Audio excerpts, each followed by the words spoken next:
শুভেচ্ছা। বাঙালিয়ানার প্রদেশের সংবাদে স্বাগত। মারা মারা বা লাখের বাংলাদেশে অন্যতম ব্যবহৃত একটি ভাষা। বিশ্বজুড়ে প্রায় ৮০,০০০ আর বাংলাদেশে প্রায় ১০০ জন মানুষের মাতৃভাষা মারা। বাংলাদেশের পার্বত্য রাঙামাটি জেলার পুকুরপাড়ায় এই ভাষার মানুষ বাস করেন। ভারতের মিজোরাম ও মিয়ানমারের চীন রাজ্যে বহুল প্রচলিত ভাষা এটি। মারা জনগোষ্ঠীর সদস্যরা এ ভাষায় কথা বলেন। ভাষাটির লিখিত রূপ নেই। বাংলাদেশের ভাষাতাত্ত্বিক বৈচিত্র্যের অন্যতম সম্পদ এই ভাষাটি।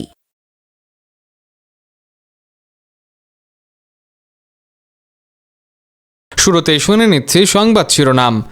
বিডিআর হত্যাযজ্ঞ দিবস আজ। বিচার হলেও জানা যায়নি সেনাবাহিনীর ইতিহাসে সবচেয়ে বড় পাইকারি হত্যাযজ্ঞের কুশীলবের নাম। এবার অন্যান্য সংবাদের সঙ্গে বিস্তারিত।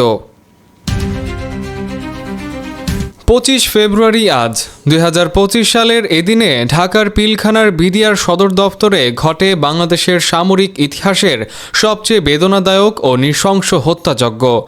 এ ব্যাপারে বাঙালিয়ানার বিশেষ প্রতিবেদন দেখতে ক্লিক করুন আই বাটনে।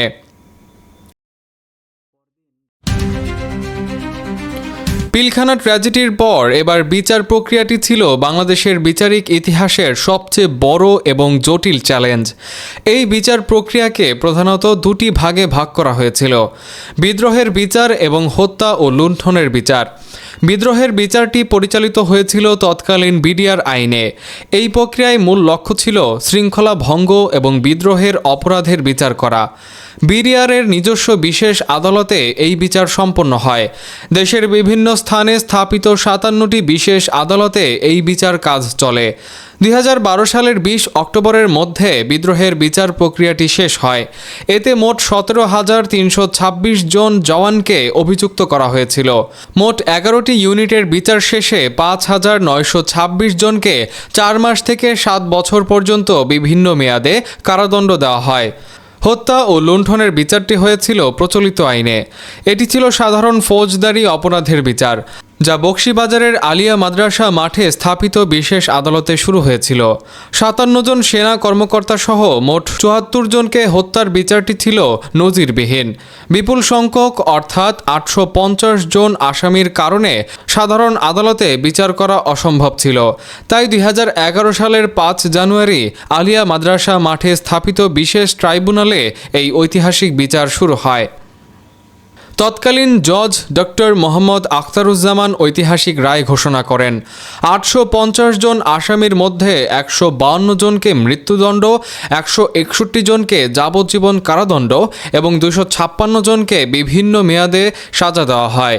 ২৭৭ জন খালাস পান। নিম্ন আদালতের রায়ের পর মামলাটি হাইকোর্টে আসে। ডেথ রেফারেন্স এবং আসামিদের আপিলের ওপর ৩৭০ দিনব্যাপী দীর্ঘ শুনানি চলে। অবশেষে বিচারপতি মোহাম্মদ শওকত হোসেনের নেতৃত্বাধীন বৃহত্তর বেঞ্চ রায় ঘোষণা করেন। হাইকোর্ট ১৩৯ জনের মৃত্যুদণ্ড বহাল রাখেন। যাবজ্জীবন কারাদণ্ড দেওয়া হয় ১৮৫ জনকে। এছাড়া ২২৮ জনকে বিভিন্ন মেয়াদে সাজা দেওয়া হয় এবং ২৮৩ জন খালাস পান। এটি ছিল বিচারিক ইতিহাসে আসামির সংখ্যার দিক দিয়ে বিশ্বের বৃহত্তম রায়। বর্তমানে মামলাটি সুপ্রিম কোর্টের আপিল বিভাগে বিচারাধীন। হাইকোর্টের রায়ের পূর্ণাঙ্গ অনুলিপি প্রকাশিত হওয়ার পর রাষ্ট্রপক্ষ এবং আসামিপক্ষ উভয়ই আপিল বিভাগে আবেদন করেছে। দীর্ঘ সময় পার হলেও চূড়ান্ত নিষ্পত্তি এখনও হয়নি। কয়েক হাজার পৃষ্ঠার রায় এবং নথিপত্র পর্যালোচনা করা একটি বিশাল কর্মযজ্ঞ। যদিও বিদ্রোহের বিচার দ্রুত শেষ হয়েছে, কিন্তু দণ্ডবিধির অধীনে হত্যা মামলার চূড়ান্ত নিষ্পত্তি দীর্ঘায়িত হওয়ায় ন্যায় বিচার প্রাপ্তিতে কিছুটা বিলম্ব ঘটেছে বলে বিশ্লেষকরা মনে করেন।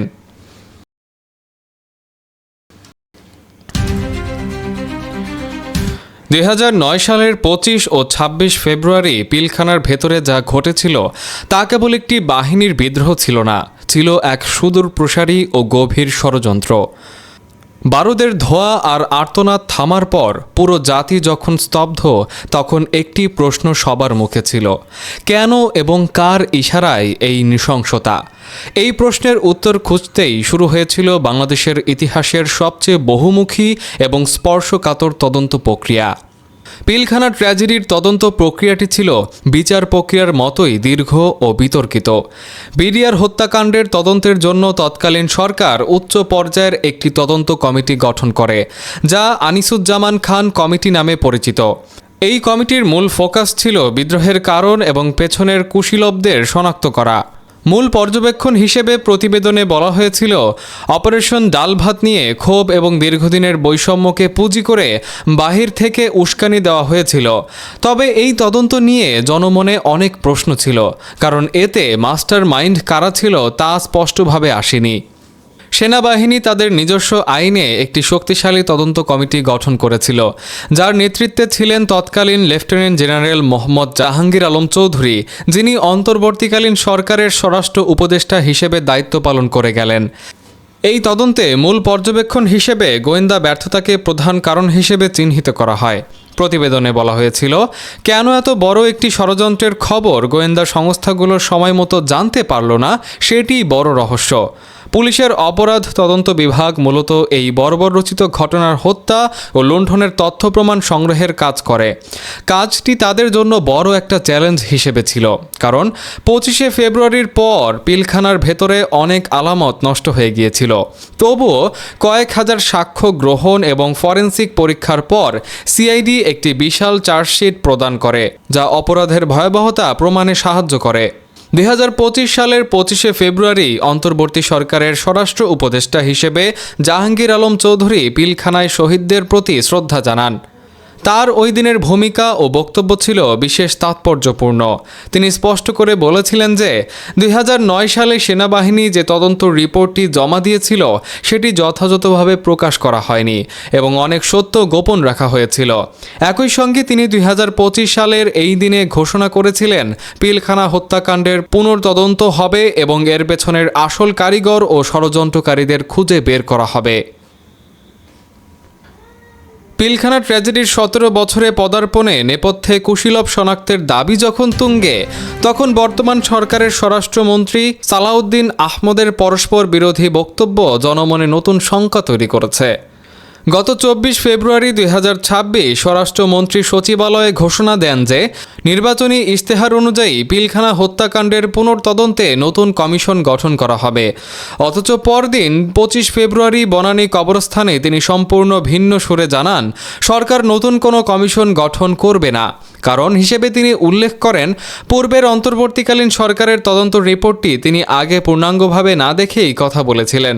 এখন তার অগ্রাধিকার কেবল পূর্বের সুপারিশ বাস্তবায়ন ও চলমান বিচারিক প্রক্রিয়া শেষ করা।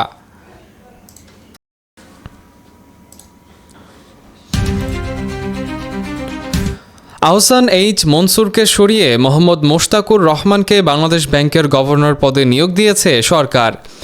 আজ অর্থ মন্ত্রণালয়ের আর্থিক প্রতিষ্ঠান বিভাগের পৃথক প্রজ্ঞাপনে সরকারের এই সিদ্ধান্ত জানানো হয়। একটি প্রজ্ঞাপনে গভর্নর পদে আহসান এইচ মনসুরকে নিয়োগের অবশিষ্ট মেয়াদ বাতিল করার কথা জানিয়ে বলা হয়, জনস্বার্থে জারি করা এই আদেশ অবিলম্বে কার্যকর হবে। আরেকটি প্রজ্ঞাপনে নতুন গভর্নর নিয়োগের সিদ্ধান্ত জানানো হয়। নতুন গভর্নর মোহাম্মদ মোশতাকুর রহমান একজন হিসাববিদ। তিনি পেশায় ব্যবসায়ী। তিনি হেরা সোয়েটার্সের ব্যবস্থাপনা পরিচালক। হেরা সোয়েটার্স নারায়ণগঞ্জে অবস্থিত একটি পরিবেশ বান্ধব কারখানা। বাংলাদেশের ইতিহাসে এই প্রথম একজন ব্যবসায়ীকে গভর্নর পদে নিয়োগ দেওয়া হলো।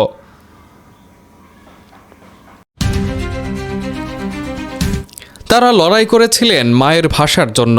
সেই ভাষা সংগ্রামীদের একজন গাজীউল হক। ভাষা সংগ্রামীদের নিয়ে বাঙালিয়ানার বিশেষ সিরিজ প্রতিবেদনে আজ দেখবেন গাজীউল হককে নিয়ে বিশেষ প্রতিবেদন। দেখতে ক্লিক করুন আই বাটনে।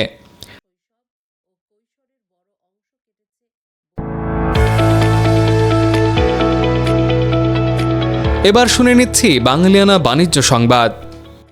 গত বছর 25 অক্টোবর দুপুরে পানামার পতাকাবাহী জাহাজ এমভি নর্থ স্ট্রাইড চট্টগ্রাম বন্দরে বহির নোঙরে যুক্তরাষ্ট্রের গমের চালান নিয়ে আসে। এ চালানে ছিল 56,959 টন গম। এর মাধ্যমে প্রথমবারের মতো যুক্তরাষ্ট্র থেকে গম আমদানি করে বাংলাদেশ। এভাবে যুক্তরাষ্ট্র ও বাংলাদেশের মধ্যে G2G ভিত্তিতে শুরু হয় যুক্তরাষ্ট্র থেকে গম আমদানি কার্যক্রম। খাদ্য মন্ত্রণালয়ের সূত্র অনুযায়ী তাদের সঙ্গে একাধিক চুক্তির আওতায় যুক্তরাষ্ট্র থেকে এখন পর্যন্ত 4,67,884 টন গম আমদানি হয়েছে। সরকারি ও বেসরকারি সূত্রগুলো বলছে, যুক্তরাষ্ট্রকে দেওয়া প্রতিশ্রুতি অনুযায়ী গমের পাশাপাশি সোয়াবিনও আমদানি হয়েছে। সব মিলিয়ে যুক্তরাষ্ট্র থেকে আমদানি বাড়ানোর জোর তৎপরতা ছিল বিগত অন্তর্বর্তী সরকারের আমলে। অবশ্য যুক্তরাষ্ট্রের সেন্সাস ব্যুরোর পরিসংখ্যান জানাচ্ছে 2025 সালের শেষ প্রান্তিকে 2024 সালের একই সময়ের তুলনায় যুক্তরাষ্ট্র থেকে বাংলাদেশের পণ্য আমদানির ব্যয় কমেছে 8.93%। 2024 সালের শেষ প্রান্তিক আমদানির অর্থমূল্য ছিল $74,20,00,000। 2025 সালের শেষ প্রান্তিকে আমদানি হয়েছে $67,57,00,000।